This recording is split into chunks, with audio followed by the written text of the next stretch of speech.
Hi welcome to game changer.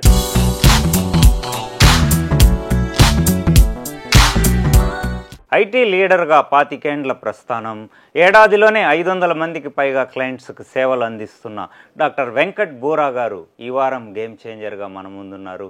వారితో మాట్లాడదాం. Hi sir, నమస్తే.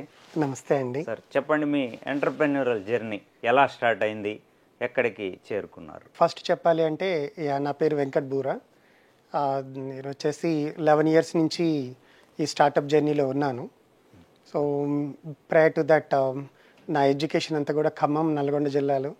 తర్వాత వచ్చేస్తే ఉస్మాన్ యూనివర్సిటీలో ఇంజనీరింగ్. సో తర్వాత ఉస్మాన్ యూనివర్సిటీ ఇంజనీరింగ్ అయిన తర్వాత టీసీఎస్లో ఒక 11 ఇయర్స్, తర్వాత యాక్సెంచర్లో చేశాను.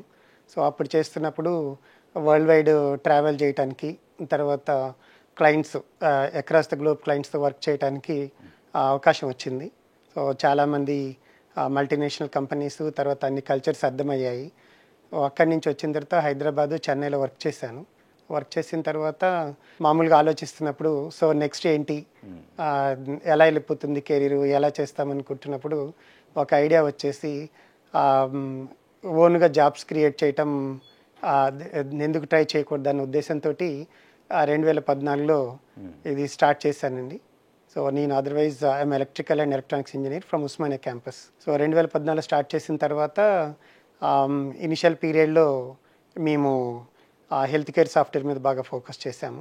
దాంతోపాటు చాలా గవర్నమెంట్ ప్రాజెక్ట్స్ కూడా వర్క్ చేశాము. సో అందులో మన తెలంగాణ స్టేటు, తర్వాత ఆంధ్రప్రదేశ్ స్టేటు రైతు రుణమాఫీ ప్రాజెక్ట్ అంతా కూడా మా టీమే హ్యాండిల్ చేసేది సెక్రటేరియట్లో. సో అది ఇనిషియల్ పీరియడ్లో గవర్నమెంట్ నుంచి మాకు చాలా సపోర్ట్ వచ్చాయి, 2 గవర్నమెంట్స్ నుంచి. సో తర్వాత ఈ ప్రొడక్ట్ ఇంజనీరింగ్ మెయిన్ ప్యాషన్ కాబట్టి సో ప్రొడక్ట్ ఇంజనీరింగ్లో వర్క్ చేస్తూ హాస్పిటల్కి కావాల్సిన సాఫ్ట్వేర్లు, ల్యాబ్ అట్లా రకరకాలవి తయారు చేశాము. క్రానిక్ డిసీజ్ మేనేజ్మెంట్ లాంటి వాటికి కూడా సొల్యూషన్స్ ఎలా అనే దాని మీద వర్క్ చేస్తూ అలా వెళ్ళాము. ఆ క్రమంలోనే పెద్ద ఆర్గనైజేషన్స్ లైక్ ఇస్రో లాంటి క్లయింట్స్ కూడా మేము టెక్నాలజీ ప్రొవైడ్ చేస్తూ హెల్త్ కేర్ సొల్యూషన్స్ ఇస్తూ ముందుకు వెళ్తున్నప్పుడు మాకు ఒకటి తెలిసింది ఏంటంటే, ఈ అడ్మినిస్ట్రేషన్ అనేది ఇంకా అంటే బిజినెస్లు రన్ అవుతున్నా కూడా హెల్త్ కేర్లో అడ్మినిస్ట్రేషన్ అనేది ఇంకా వాళ్ళు స్ట్రగుల్ చేస్తున్నారు. So especially HR, accounting, payroll సర్వీసెస్కి వచ్చేసరికి కొంత స్ట్రగుల్ ఉంది. వాళ్ళకి సాఫ్ట్వేర్లు ఆ విధంగా సరిపోయే విధంగా లేవు అనేది ఒకటి మాకు అనిపించేసింది. మేము దాన్ని క్లయింట్స్తో మాట్లాడినప్పుడు తెలుసుకున్న తర్వాత ఈ పర్టికులర్ సాఫ్ట్వేర్ ఎందుకు మనం తయారు చేయకూడదు హెల్త్ కేర్ పర్పస్లో అనేది స్టార్ట్ చేశాము. సో అట్లా మేము హెల్త్ కేర్కి స్టార్ట్ చేసిన సాఫ్ట్వేర్ ఈరోజు ఆల్మోస్ట్ ఒక 200 హాస్పిటల్స్ మా సాఫ్ట్వేర్ యూస్ చేస్తున్నాయి. ఏది HR and accounting, payroll software use చేస్తున్నాయి. సో వాటితో పాటు ఇప్పుడు ఇంకా జనరిక్ సొల్యూషన్ లాగా తయారు చేసి ఆటోమొబైల్ ఇండస్ట్రీ, ఎడ్యుకేషన్ ఇండస్ట్రీ, తర్వాత restaurants and hotel segment, engineering industries, so ఇలా అన్ని రకాల ఇండస్ట్రీస్కి మేము ఇప్పుడు కస్టమైజ్ చేసి సాఫ్ట్వేర్ ఇవ్వగలుగుతున్నాము. సో జర్నీ వచ్చేసేస్తే ఈ ప్రోడక్ట్కి వచ్చేసేసి ఒక 12 మంత్స్ జర్నీలోనే మేము ఎంతోమంది కస్టమర్స్ని మీట్ అయ్యాము. అవి trade shows across India, middle east, తర్వాత యూఎస్, యూరోప్లో కూడా ట్రావెల్ చేసి ట్రేడ్ షోస్లో పార్టిసిపేట్ చేసి అక్కడ కస్టమర్స్ అందరినీ కలుసుకొని, especially small and medium enterprise కస్టమర్స్ని కలుసుకొని ఎలాంటి రిక్వైర్మెంట్స్ ఉంటాయి వేరు వేరు ఇండస్ట్రీస్ కానీ తెలుసుకున్న తర్వాత దాన్ని కస్టమైజ్ చేయటం సాఫ్ట్వేర్, అలా ముందుకు వెళ్తున్నాము. ఇప్పుడు మాత్రం ఇండియాలోను ఇంకా కొన్ని ఏషియా పసిఫిక్ కంట్రీస్లో కొన్నిట్లలో ఉంది, మిడిల్ ఈస్ట్ కూడా స్టార్ట్ చేసామండి. సో అలా వెళ్తుంది. ప్రొడక్ట్ పేరు వచ్చేసి స్ప్రైపుల్. So it's work force management solution. It's an AI based solution అండి. ఎంప్లాయ్మెంట్ అనేది సేఫ్, అట్లాగే ఎంటర్ప్రైజ్ అనేది రిస్క్. సో మీరు ఎట్లా, మీ డ్రైవింగ్ ఫోర్స్ ఏంటి? సో డెఫినెట్గా చెప్పాలంటే మాత్రానికి 2 డిఫరెంట్ వరల్డ్స్ ఫర్ ష్యూర్. ఎందుకంటే ఎంతోమంది ట్రై చేస్తూనే ఉంటారు కెరీర్లో, ఎంటర్ప్రెన్యూర్ ఎందుకు కాకూడదని ట్రై చేసే వాళ్ళు చాలామంది ఉన్నారు. సో ఎంటర్ప్రెన్యూర్షిప్కి వచ్చేసేస్తే మెయిన్ థింగ్ ఏంటంటే, అది మన ఒక్కళ్ళ గురించి ఆలోచించుకునే వ్యవస్థ కాదు. అక్కడ ఎంతోమందిని మనం ఇన్ఫ్లుయెన్స్ చేస్తాము ఒక గివెన్ డేలో. అది మనతో పాటు అసోసియేట్ అయిన కలీగ్స్ కావచ్చు, క్లయింట్స్ కావచ్చు, తర్వాత మనకి సపోర్ట్ చేసే నెట్వర్క్ అంతా, మన మెంటర్స్, వెల్ విషర్స్, తర్వాత different game. It's entirely. So an given డేలో ఒక ఎంటర్‌ప్రెన్యూర్‌కి వచ్చే ఛాలెంజెస్ చాలా ఉంటాయి. అంటే especially if you are starting from scratch కదా, without any prior experience in the business and family especially వచ్చేసి అగ్రికల్చర్ బ్యాక్గ్రౌండ్ ఉన్న ఫ్యామిలీ నుంచి వచ్చినప్పుడు సో ఇంకా కొంచెం అది డిఫరెంట్గా ఉంటుంది. సో అట్లాంటి ఛాలెంజెస్ ఉన్నాయి చాలా. సో ఆ ఛాలెంజెస్ ఫేస్ చేయాలంటే మాత్రం everyday you have to recreate your self. So అక్కడేమి అంటే ఒక ప్రాసెస్ డిఫైన్ చేసేసి ఇగో ఇలా అయితే ఎంటర్‌ప్రెన్యూర్ అవుతారు, ఇలా అయితే ఎంప్లాయ్ అవుతారు అనేది ఏం లేదు. So that is individual choice for sure and individuals struggle and end of the day satisfaction. ఒక డే అయిపోయేసరికి ఓకే అట్లీస్ట్ ఈరోజు this what I'm able to accomplish, this how I'm able to inspire at least some people around me అనేది ఆ satisfaction ఉంటుంది. And next day morning again as I said you have to recreate your self every day with one single motto. అండ్ అక్కడ కూడా ఏంటంటే చాలామంది entrepreneurs చేసేది mistake ఏంటంటే if something is not working out immediately they try to change it.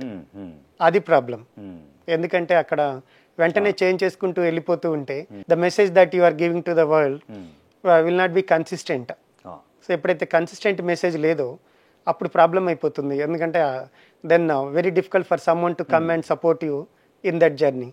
So నేను చెప్పేదైతే మాత్రం ఛాలెంజెస్ ఉన్నా కూడా ఒక కన్సిస్టెంట్ మెసేజ్తో కనుక వెళ్ళగలిగితే then it's easy for you and for other people to come and join in your journey. Self motivation.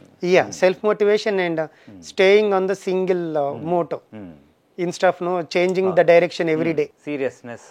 Seriousness undali, focus undali, tarvata passion undali, self motive ayi undali, tarvata akkada neeku boss antu evaru undaru. So you should know how you are going to do the next thing. So clarity undali, తర్వాత నీతో ఉన్న ప్రతి ఒక్కళ్ళకి కూడా clarity ఇవ్వగలగాలి. So అవి మాత్రం అన్ని challenges. ఒక ఎంప్లాయీ ఉన్నప్పుడు ఇవన్నీ ఉండకపోవచ్చు. అది నీ టీంని తర్వాత ఇంకా కొద్ది మంది అసోసియేటెడ్ వాళ్ళ వరకే నువ్వు చూసేది. బట్ ఒక్కసారి మాత్రానికి ఎంటర్‌ప్రెన్యూర్ అయిన తర్వాత దేర్ ఇస్ నో లిమిట్ అనేది ఉండదు. సో గివెన్ డేలో ఎలా నువ్వు ప్రయారిటైజ్ చేసుకోవాలి అవి అన్నీ కూడా చాలా విషయాలు వచ్చేస్తాయండి. మీకు ఇనీషియల్ డేస్లో ఎంకరేజ్ చేసిన వాళ్ళు కానీ లేకుంటే డిస్కరేజ్ చేసిన ఉదంతాలు? ఈ విషయం చెప్పాలి అంటే ఇనిషియల్ డేస్లో స్టార్ట్ చేసినప్పుడు నాకు కనెక్టెడ్ అయిన వాళ్ళందరూ కూడా ఎంప్లాయీసే. మోస్ట్లీ మా ఫ్రెండ్స్ అందరూ IT employees because I came from IT background. So అందరు ఐటీ ఎంప్లాయీస్ కావటం వల్ల the suggestions that I use to get is mainly in IT area, like products ఎలా తయారు చేయాలి ఇలాంటి సజెషన్స్ బాగా వచ్చేది. మా ఫ్రెండ్స్ కొంతమంది వాలంటీర్గా వాళ్ళు ఆర్కిటెక్చర్ కానీ అవి కానీ రివ్యూస్ చేయటం కానీ, తర్వాత వాళ్ళకి తెలిసిన వాళ్ళని ఆఫీస్కి తీసుకొచ్చేసి, మాదాపూర్లో ఉండేది మాది ఆఫీస్ తీసుకొచ్చేసి పరిచయం చేయించి అది ఒక ప్రాజెక్ట్ వర్క్ కావచ్చు లేకపోతే ఒక ప్రొడక్ట్ రిలేటెడ్ లైసెన్సింగ్కి కావచ్చు. సో అలా మోటివేట్ చేసేవాళ్ళు. సో ఈ 11 years జర్నీలో ఎంతోమంది అలా అంటే కొన్నిసార్లు వీళ్ళు కూడా హెల్ప్ చేస్తారా అనిపిస్తుంది మనకి, మన ఇంతకుముందు ఉన్న పర్సెప్షన్ బట్టి వ్యక్తులు. కానీ నిజంగా రియాలిటీలో చూసినప్పుడు అది మాత్రం you will change your opinion about the individuals. అది it happened so many times for me. నేను ఇంతకుముందు ఆలోచించినప్పుడు ఓకేలే వీళ్ళు పెద్దగా మనకేం యూస్ కారు, so we don't need to even spend time talking with these people అన్న వ్యక్తులు తర్వాత నాకు డిఫరెంట్ ప్రొడక్ట్స్ నేను చేస్తున్నప్పుడు ఫండింగ్ కానీ లేకపోతే సజెషన్స్ కానీ వాళ్ళు తీసుకొచ్చే కనెక్షన్స్ కానీ చూసినప్పుడు రియలీ ఆ ఇంప్రెషన్స్ అవన్నీ ఎంతో మారిపోయాయి. సో నేను ఇక్కడ ఒక సజెషన్ ఇచ్చేది ఏంటంటే ఎవరికైనా మీ ఫ్రెండ్స్ నెట్వర్క్లో కానీ మీకు తెలిసిన నెట్వర్క్లో కానీ మీకు ఒక పరిచయం ఉంటే ఆల్రెడీ ఉన్నోళ్ళు ఉంటే ఒక ఒపీనియన్కి వచ్చేవి మాకండి వాళ్ళ గురించి, ఈ జర్నీలో వాళ్ళు ఏమి ఉపయోగపడరు అనేసి. బికాస్ నా ఎక్స్పీరియన్స్లో నేను ఎంతోమందిని చూశాను, అలా నేను అనుకున్న వాళ్ళందరూ డిఫరెంట్ పర్సెప్షన్ తోటి వచ్చేసి హెల్ప్ చేసి ఈరోజు నేను ఇంకా ముందుకెళ్ళటానికి సపోర్ట్ చేస్తున్న వ్యక్తులు ఉన్నారు. సో నిజంగా that is a wonderful thing that I experienced in my journey అండి. రైట్ సార్, ఇప్పుడు స్ప్రైపెల్ ఉన్న స్పేస్లో ఎలాంటి అవకాశాలు ఉన్నాయి?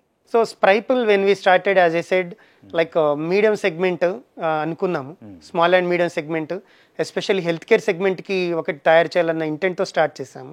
కానీ తర్వాత చూసినప్పుడు చాలా కంపెనీస్ అడ్మినిస్ట్రేషన్కి వచ్చరికి స్ట్రగుల్ అవుతాం అనేది ఎక్స్పీరియన్స్ చేశాము. చేయటం తోటి ఎందుకు ఒక ఓనర్కి అంటే ఇంతమంది స్టాఫ్, అడ్మినిస్ట్రేషన్ స్టాఫ్ లేకోకుండా, అవసరం లేకోకుండా సెల్ఫ్గా ఒక మొబైల్ యాప్ బేస్డ్ సొల్యూషన్ ఇచ్చేస్తే తన చిన్న బిజినెస్ తను ఓన్గా మొత్తం చేసుకుంటట్టుగా ఎందుకు చేయకూడదు అనే దాంతో మొబైల్ యాప్ బేస్డ్ సొల్యూషన్ తోటి వచ్చాము. సో అలా మేము స్మాల్ క్లయింట్స్కి స్టార్ట్ చేసాము జర్నీ. దాని తర్వాత వేరియస్ ఇంటరాక్షన్స్ వాటన్నిటితోటి ట్రేడ్ షోస్లో, తర్వాత మాకు కనెక్షన్ అయిన క్లయింట్స్ తోటి చూసిన తర్వాత అప్పుడు ప్రోడక్ట్ని ఇంకా ఎన్హాన్స్ చేస్తూ ఈరోజు ఈవెన్ ఒక లార్జ్ ఎంటర్ప్రైజ్ కూడా ఇవ్వగలిగిన సొల్యూషన్ మా దగ్గర ఉందండి. బట్ మా బేస్ స్టార్టింగ్ స్మాల్ కస్టమర్స్ కాబట్టి ఒక్క ఎంప్లాయీ ఉన్న కంపెనీకి కూడా మేము సాఫ్ట్వేర్ ఇచ్చాము.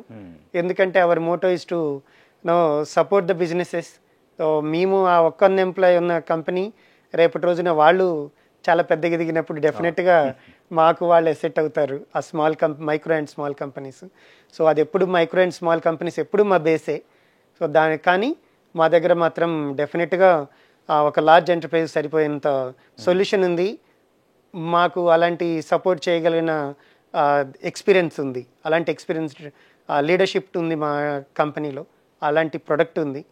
సో సెగ్మెంటేషన్ మైక్రో స్మాల్ ఉన్నా కూడా మీడియం అండ్ లార్జ్కి మా దగ్గర ఎనఫ్ ఉన్నాయండి. Right sir. ఇప్పుడు హెచ్ఆర్ అకౌంటింగ్ ప్రాక్టీసెస్లో ఏఐ ఇంపాక్ట్తో కాస్ట్ ఇంక్రీజ్ అవుతుందా, డిక్రీజ్? సో అక్కడికి వచ్చేస్తే ఏంటంటే ఏఐని మళ్ళీ అగైన్ ఒక టెక్నాలజీ సొల్యూషన్ లాగా చూస్తున్నాం ఇప్పటివరకు. సో అక్కడ కూడా ఏఐని తీసుకొచ్చేటప్పుడు కస్టమర్కి ఇంకా బెటర్గా హెల్ప్ చేస్తుంది అంటేనే ఏఐ తీసుకొని వస్తాము. అదర్వైజ్ ఏఐ తీసుకొచ్చేసి అంటే ఏఐ రిలేటెడ్ టెక్నాలజీస్ అవి కానీ అవి తీసుకొచ్చేసి అక్కడ పెట్టేసేయటంలో ఉపయోగం లేదు. ఏఐ అనేది కూడా ఓన్లీ ఇంకా హెల్ప్ చేయటానికి, బిజినెస్కి హెల్ప్ చేసి ఇంకా సింపుల్గా చేయటానికి ప్రోడక్ట్ని, తర్వాత కస్టమర్కి కూడా ఇంకా ఈజీగా అర్థమయ్యేటట్లు, ఇంకా చెప్పాలి అంటే గ్లోబల్ యాక్సెస్ ఇవ్వగలిగే మెకానిజం అయినప్పుడే ఆ పర్టికులర్ సొల్యూషన్ని ఇంటిగ్రేట్ చేస్తున్నాము ఏఐ సొల్యూషన్ని ప్రోడక్ట్లకి. Otherwise whatever that we have been doing the regular ones that are more than enough. But కొన్ని చోట్ల మాత్రం ఏఐ కంపల్సరీ తీసుకొచ్చాము and that is really helping the businesses. అంటే కాస్ట్ వైజ్గా వచ్చేస్తే మాత్రం కొంచెం పెరుగుతుంది కాస్ట్. ఎందుకంటే ఇంకా ఆ ప్లాట్ఫామ్స్, ఎందుకంటే ఏఐ రన్ కావాలంటే చాలా దానికి కావాల్సిన సెటప్, హార్డ్వేర్ అవన్నీ, తర్వాత సిస్టమ్స్ అవన్నీ కూడా ఎట్లయినా కాస్ట్లీ అవన్నీ. సో అట్లాంటప్పుడు ఏఐ యూజ్ చేసే మాడ్యూల్స్ కానీ ఫీచర్స్ కానీ ఇచ్చిన క్లయింట్స్ కొంచెం ప్రీమియం మీదనే ఇస్తున్నాము. ఓకే వెంకట్ గారు, ఇప్పుడు హ్యూజ్ ఇన్వెస్ట్మెంట్ ఉంటే కానీ బిజినెస్ చేయడానికి ఇవాళ రేపు ముందుకు రావట్లేదు. సో మీరు ఎంత అమౌంట్తో ఇది ఎంట్రీ ఇచ్చారు? More than money as a investment కంటే కూడా మన ఇన్వెస్ట్మెంట్ మన ఐడియా డెఫినెట్గా, తర్వాత వచ్చేస్తే మన ఎఫర్ట్. సో బేసిక్గా ఇవే ఎక్కువ ఇంపార్టెంట్ అవుతాయి. మనీ అనేది డెఫినెట్గా one of the key item for any startup, for any business. So ఇక్కడ వచ్చేస్తే నేను ఇది స్టార్ట్ చేసినప్పుడు especially Spryple work force management software start చేసినప్పుడు 4 years క్రితం ఈ started with very little amount. దాని తర్వాత ఆ ప్రొడక్టు స్లోగా దాన్ని డెవలప్ చేసిన తర్వాత కొంతమంది క్లయింట్స్కి ఇచ్చేసి దాని ద్వారా కొంత రెవెన్యూ జనరేట్ చేసిన తర్వాత నేను అప్పుడు నెట్వర్క్ ద్వారా కొంత అమౌంట్ రేస్ చేశాము. సో ఇక్కడ వచ్చేసేసి అమౌంట్స్ రేస్ చేసేటప్పుడు చాలామంది చూసేది మన నెట్వర్క్, ఎస్పెషల్లీ వాళ్ళు చూసేది వన్ థింగ్, ఫౌండర్స్ ప్యాషన్ చూస్తారండి. ఎంత ఎఫర్ట్ పెడతారు, ఎంత కన్సిస్టెంట్గా ఉన్నారు జర్నీలో. ఇందాక నేను చెప్పినట్లు 11 years జర్నీలో ఒక కన్సిస్టెంట్గా దాని మీదనే ఉన్నాము. సో కొన్నిసార్లు మనం డైరెక్షన్ మార్చుకోవాల్సిన సిచ్యువేషన్ వచ్చేస్తాయి ఫోర్స్ఫుల్గా, కానీ మార్చుకోకుండా అలానే ఉన్నందుకు. సో ఆ కన్సిస్టెన్సీ చూసి ఇది కొత్త స్టార్ట్ చేసినప్పుడు నెట్వర్క్లో ఉన్న ఫ్రెండ్స్ అందరు కూడా ముందుకు వచ్చారు, వచ్చేసేసి దే సపోర్టెడ్. సో ఇప్పుడు ఈ 4 years జర్నీలో మేము ఈ 500 క్లయింట్స్కి రీచ్ అవుట్ అవ్వటంలో చాలా బ్రాండింగ్ ఎఫర్ట్స్ అవసరం వచ్చాయి. తర్వాత today if you see Spryple as a బ్రాండ్గా చూస్తే 30 lakhs ప్లస్ బిజినెసెస్కి ఈరోజు రీచ్ అయింది. At least they heard it for the first time Spryple అనేది. మేము కూడా వరల్డ్ వైడ్గా 5,000 plus HR ఎగ్జిక్యూటివ్స్ని లీడర్స్ని కలుసుకున్నాము ఈ జర్నీలో. సో ఈ జర్నీ మొత్తానికి డెఫినెట్గా చాలా ఇట్స్ అ కాస్ట్లీ అఫేర్. ఎందుకంటే ఈరోజు చూస్తే ఒక ట్రేడ్ షోలో పార్టిసిపేట్ చేయాలి అంటే అట్లీస్ట్ మన కాస్ట్ అంతా కలిపి అంత చూసినా కూడా మినిమం 2 to 3 lakhs మినిమం ఉంటుంది యావరేజ్గా చిన్న. సో వీటన్నిటికి కూడా స్టార్టప్స్కి వచ్చేసి మనీ అంత ఫండ్ పెట్టుకొని అంత బ్రాండింగ్ చేయాలి అంటే చాలా కష్టం. కానీ మనం చేస్తూ ఈచ్ ట్రేడ్ షో తర్వాత ఆ ట్రాక్షన్ కానీ ఆ ఇంట్రెస్ట్, కస్టమర్ ఇంట్రెస్ట్ జనరేట్ అవుతున్న దాన్ని బట్టి, జరుగుతున్న దాన్ని బట్టి చూసి ముందుకొచ్చి మనకి ఇన్వెస్ట్ చేసేవాళ్ళు నాకు లక్కీగా దొరికారు ఫస్ట్ నుంచి కూడా. సో ఈరోజు చూస్తే చాలామంది మా ఫ్రెండ్స్ నా ఇన్వెస్టర్స్ నా స్టార్టప్లో. నేను వర్క్ చేసిన మల్టీనేషనల్ కంపెనీస్ టీసీఎస్లో కానీ యాక్సెంచర్ కానీ చేసిన నా ఫ్రెండ్స్ వాళ్ళకి కొంత సపోర్ట్ చేయగలంతో సపోర్ట్ చేశారు. తర్వాత చాలామంది కూడా మా ఐటీ ప్రొఫెషనల్స్, ఇంకా చెప్పాలంటే నెట్వర్క్లో ఉన్న కొంతమంది టీచర్స్ లాంటి వాళ్ళు కూడా ముందుకు వచ్చేసి టెక్నాలజీ స్టార్టప్లో ఇన్వెస్ట్ చేయటం అది చాలా మంచి విషయం అనిపించిందండి. కమర్షియల్ రిసోర్సెస్ కంటే కనెక్షన్స్ ఇంపార్టెంట్ అంటారు. కనెక్షన్స్కి వచ్చి నెట్వర్క్ చాలా ఇంపార్టెంట్ అండి. కానీ ఒకటి, కొన్నిసార్లు మనం స్టార్ట్ చేసేటప్పుడు నెట్వర్క్ ఉండకపోవచ్చు, బట్ ఆ జర్నీలో మనం కనుక ఓపెన్గా ఉండి if we are ready to take advises from the people, వాళ్ళ నుంచి తీసుకుంటున్నప్పుడు they will give their network to us. So అట్లా మనకి నెట్వర్క్ పెరుగుతూ ఉంటుంది. సో ఈరోజు నా ఇన్వెస్టర్స్ చూస్తే వాళ్ళల్లో డైరెక్ట్ నాకు కనెక్షన్స్ ఉన్న వాళ్ళు 50% పీపులే ఉన్నారు. మిగిలిన 50% పీపుల్ వచ్చేసేసి రిఫరెన్సెస్, ఈ నెట్వర్క్ ద్వారా కనెక్షన్స్ వచ్చిన వాళ్ళే. తర్వాత కొంతమంది ఇన్వెస్టర్స్ ఆల్రెడీ ఒకసారి ఇన్వెస్ట్ చేసి మళ్ళీ ఇంకొక ఈ అడిషనల్గా ఇన్వెస్ట్ చేస్తామని ముందుకు వచ్చిన వాళ్ళు ఉన్నారు సేమ్ ప్రోడక్ట్లో స్ప్రైపుల్లో. సో అట్లా మనకి ఏంటంటే ఒక పాజిటివ్ది క్రియేట్ చేయాలంటే మాత్రం ఇనిషియల్గానే హ్యూజ్ నెట్వర్క్ ఉంటేనే చేయాలనేది ఏం లేదండి. ఎనీవన్ కెన్ స్టార్ట్, బట్ మనం ఓపెన్గా ఉండాలి. ఓపెన్గా ఉన్నప్పుడు మాత్రానికి అందరూ ముందుకు వచ్చి హెల్ప్ చేస్తారు. సో ఇట్లాంటి ఒకటి చెప్పగలుగుతాను, ఎస్పెషల్లీ మన హైదరాబాద్ ఎకో సిస్టంలో నాకు బాగా హెల్ప్ అయింది మాత్రానికి కనెక్షన్స్ ఇవ్వగలిగిన వాళ్ళు చాలామంది మన చుట్టూరే ఉన్నారు. వాళ్ళు ఒకటి మన బ్రాండ్ క్రియేట్ కావటంలో కనెక్షన్స్ ఇస్తున్నారు, రెండోది క్లయింట్స్ని తెచ్చుకోవటంలో కనెక్షన్స్ ఇస్తున్నారు. సో ఈరోజు మాకు చూస్తే మేము టీ హబ్ నుంచి ఆపరేట్ చేస్తున్నాము. టీ హబ్కి దాదాపు ఎవ్రీడే మాకు తెలిసిన ఫ్రెండ్స్ వాళ్ళకి తెలిసిన వాళ్ళు ఒకళ్ళిద్దరిని తీసుకొని వస్తూనే ఉంటారు. Everyday lot of discussions will happen around మా ప్రోడక్ట్, కస్టమర్ నీడ్స్, తర్వాత ఇన్వెస్ట్మెంట్ ఆపర్చునిటీస్ స్ప్రైపుల్లో, తర్వాత స్ప్రైపుల్ జర్నీ ఎలా ఉండబోతుంది, ఎవ్రీడే జరుగుతుందండి. సో ఇనిషియల్గానే పెద్ద నెట్వర్క్ ఉండాల్సిన అవసరం అయితే మాత్రం లేదండి. మీరు ఒంటరి వాళ్ళు అనుకోవచ్చు ఫస్ట్లో మీరు స్టార్ట్ చేసే రోజు, బట్ సొసైటీ మాత్రం చాలా ఇస్తుంది. మీరు అది తీసుకోగలిగిన ఆ పేషెన్స్, కనెక్ట్ అవ్వాలన్న ప్యాషన్ మనలో ఉంటే మాత్రానికి I don't think there is any limit అనేది నేను అనుకోను. స్టార్టప్స్లో నెక్స్ట్ బిగ్ థింగ్ ఏ స్పేస్లో ఉందంట? ఏఐలో అయితే ఎక్కువ చెప్తున్నారు. సో అది వింటున్నాము, ఎందుకంటే AI is coming in every field, అది అందరూ మాట్లాడారు. సో నేను ఇంకెక్కువ దాంట్లో చెప్పట్లేదు. తర్వాత వచ్చేసేస్తే మన ఇండియన్ ఎకో సిస్టంలో వస్తే మాత్రం డెఫినెట్గా సెమీ కండక్టర్స్ అని నేను వింటున్నాను. చిప్ మ్యానుఫ్యాక్చరింగ్ అవన్నీ చాలా వచ్చేస్తున్నాయండి. ఈ మధ్యనే సెమికాన్ కూడా జరిగింది కదా. సో డెఫినెట్గా ఇవన్నీ కూడా ఇంటర్ కనెక్టెడ్ అండి. సో ఏది స్టాండ్ అలోన్ కాదు. సో ఎందుకు ఇంత నీడ్ వస్తుంది అంటే because you need to run large volume of data కదా, అందుకనే దానికి కావాల్సిన హార్డ్వేర్ కూడా అవసరం వస్తుంది. సో స్టార్టప్స్ అనేది ఆ సెగ్మెంట్లో చాలా ఉన్నాయి. ఇంకా చెప్పాలంటే హెల్త్ కేర్, ఇంకా నేను నా దృష్టిలో డెఫినెట్గా చాలా స్పేస్ ఉందండి హెల్త్ కేర్లో. ఈరోజు చూస్తే ఇంకా ఎన్నో రకాల డిసీజెస్ని ఎర్లీ స్టేజెస్లో ఐడెంటిఫై చేసే మెకానిజం ఇంకా తక్కువనే ఉంది. సో దాంట్లోకి వచ్చేస్తే మన రినౌండ్ ఆర్గనైజేషన్స్ చాలా హైదరాబాద్లో ఉన్నాయి. వాళ్ళు కూడా health care organisations, they are also getting in to that space, integrating technology and health care domain. So అదైతే బాగానే, సో హెల్త్ కేర్ అయితే మాత్రం చెప్పగలుగుతాను డెఫినెట్గా బాగుంటుంది. దానికి ఇలాంటి ఇంటగ్రేట్ చేయగలిగినప్పుడు మాత్రం one of the best areas. So HR and CRM segment మేము ఏదైతే ఫోకస్ చేస్తున్నామో, సో ఈ సెగ్మెంట్ కూడా చాలా ఉందండి. ఎందుకంటే ఇప్పుడు చూస్తే మన ఇండియాలోనే రిజిస్టర్డ్ ఎంఎస్ఎంఈస్ వచ్చేసేస్తే 63 మిలియన్స్ ఉన్నాయి గవర్నమెంట్ తోటి ఎంఎస్ఎంఈ రిజిస్ట్రేషన్ కింద. సో చాలా మందికి సింపుల్ వెబ్సైట్ లేని కూడా ఎన్నో ఉన్నాయి కంపెనీస్.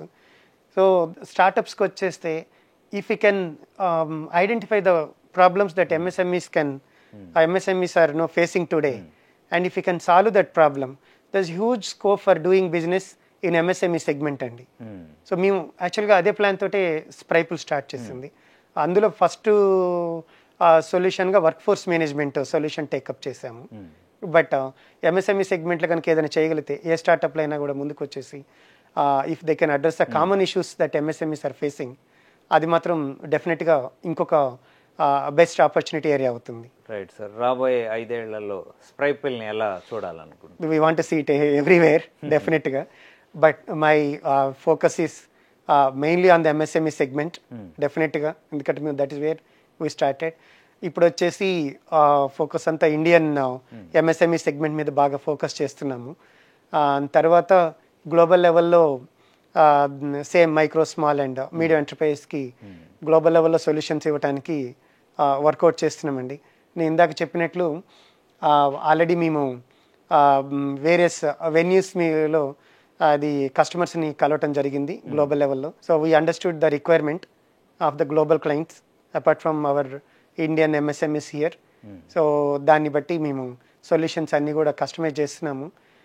సో 5 yearsలో డెఫినెట్గా ఒక ఎంఎస్ఎంఈ సెగ్మెంట్లో వర్క్ ఫోర్స్ మేనేజ్మెంట్కి ఒక సాఫ్ట్వేర్ సొల్యూషన్ ఉంది అంటే డెఫినెట్గా we want to have Spryple as number 1 అండి. వెంకట్ గారు, ర్యాపిడ్ రౌండ్ వెళ్దాం. లైఫ్ అంటే 1 word. లైఫ్ అనేది అది కంటిన్యూస్ ఎక్స్ప్లోరేషన్.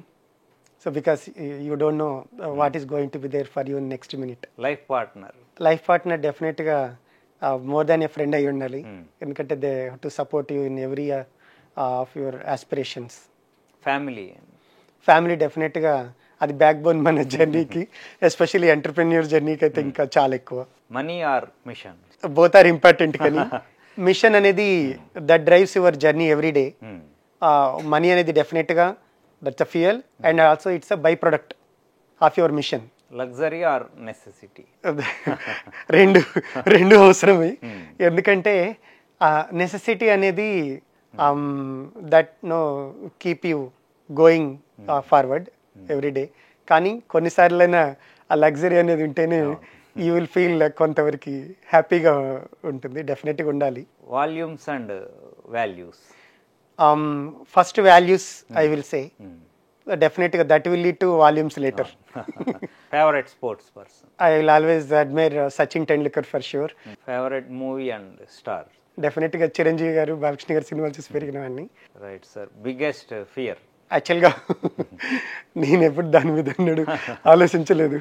నాకుండే ఫియర్ కంటే కూడా I will always think for the possibilities. Right. So possibilities driving me. Me dream and aim? వెళ్తున్న ఈ జర్నీలో, స్టార్టప్ జర్నీలో ఎంతమంది నేను ఇన్స్పైర్ చేయగలుగుతాను. ఓకే, ఎందుకంటే అందరూ సేఫ్ లైఫ్ కోసమే చూస్తూ ఉంటారు. అందరూ అలా వెళ్ళిపోతే ఈ రోజులు జాబులు క్రియేట్ చేసే వాళ్ళు కూడా ఉండాలి. సో అది డెఫినెట్గా నా ఎయిమ్ ఏంటంటే ఎంతమందికి నేను ఇన్స్పైర్ చేయగలుగుతాను అనేది అలా వెళ్తూనే ఉంటుంది. అంటే లిమిట్ నెంబర్ అనేది ఏం లేదండి. యాంబిషన్, లైఫ్ యాంబిషన్ వచ్చేస్తే మాత్రానికి డెఫినెట్గా ఒక ఇండియా నుంచి, ఇండియాలో ఎస్పెషల్లీ హైదరాబాద్ నుంచి స్టార్ట్ అయిన జర్నీ మాది డెఫినెట్గా వరల్డ్ లెవెల్లో ఉండాలి. సో నేను మా ఫ్రెండ్స్తో చెప్పినట్టు అన్ని స్టాక్ ఎక్స్చేంజ్లో మా షేర్స్ ట్రేడ్ అయ్యే రోజు రావాలి అనేది అనుకుంటూ ఉంటాను ఎప్పుడు. యా, సో అది ఉంటుందండి. Right sir, thank you very much. Thank you. నమస్తే. ఇది వెంకట్ గారితో ఇంటరాక్షన్. వచ్చే వారం మరో గేమ్ చేంజర్తో కలుద్దాం. బాయ్.